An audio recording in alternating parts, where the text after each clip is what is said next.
কাল শুরু হচ্ছে এসএসসি ও সমমান পরীক্ষা। এবছর পরীক্ষায় অংশ নিচ্ছে 18,57,000-এর বেশি শিক্ষার্থী। কোনো দুষ্টু চক্র পরীক্ষা ক্ষতিগ্রস্ত করতে চাইলে কঠোর ব্যবস্থা নেওয়ার হুঁশিয়ারি দিলেন শিক্ষামন্ত্রী এহসানুল হক মিলন। এবছর এসএসসি ও সমমানের পরীক্ষায় অংশ নিচ্ছে 18,57,000-এর বেশি শিক্ষার্থী। মোট পরীক্ষা কেন্দ্র 3,885টি। সার্বিক প্রস্তুতি ও পরিকল্পনা নিয়ে সংবাদ সম্মেলনে শিক্ষামন্ত্রী আনম এহসানুল হক মিলন জানান, অন্তর্বর্তী সরকারের করে যাওয়া প্রশ্নপত্র এবং সময়ে পরীক্ষা হচ্ছে। হুঁশিয়ারি দেন, কোনো দুষ্টচক্র পরীক্ষার ক্ষতি করার চেষ্টা করলে কঠোর ব্যবস্থা নেওয়া হবে। এই রান্নাটা করেছে প্রিভিয়াস গভর্নমেন্ট। আমি দেখছি এই রান্নাটা ঠিক মতো হচ্ছে কিনা। I will start looking from tomorrow. আমার কনফিডেন্ট হলো I am very careful, I am very serious, I mean business.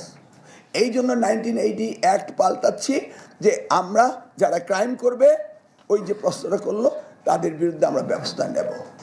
পরীক্ষা শেষ হওয়ার 60 দিনের মধ্যে ফল প্রকাশের আশা করেন শিক্ষামন্ত্রী। পরবর্তী এসএসসি ও সমমানের পরীক্ষা প্রসঙ্গেও কথা বলেন তিনি।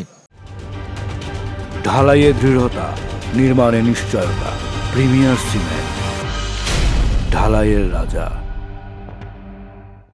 ছাত্রছাত্রীদের সিলেবাস দেওয়া হয়েছে 12 মাসের জন্য, তারা 12 মাসে পড়বে। বোর্ডের দায়িত্ব হচ্ছে পরীক্ষা নেওয়া, বোর্ড পরীক্ষা নিবে। বোর্ড ফেলিওর হলে বোর্ডের পানিশমেন্ট হবে, ছাত্রছাত্রীদের ফেলিওর হলে শিক্ষকরা পানিশমেন্টে যাবে। আমি বলেছি প্রত্যেক পরীক্ষা কোর্স শেষ হবে ডিসেম্বরে, ডিসেম্বরের প্রত্যেক পরীক্ষা হতে হবে লাউড অ্যান্ড ক্লিয়ার।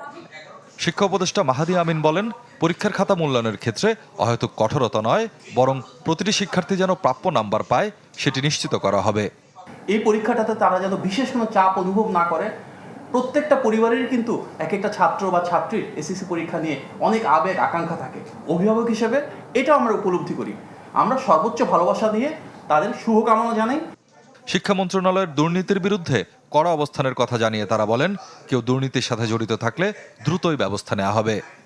আমি ওই মন্ত্রী, এই মন্ত্রণালয়ে যে দুর্নীতি করবে 24 ঘন্টা থাকতে পারবে না, এবং আমি তা করছি, এখনো করছি। আজকে একজনকে বিদায় দিয়েছি। ওকে। স্বপ্নিল শাহরিয়ার শিশির, চ্যানেল 24, ঢাকা।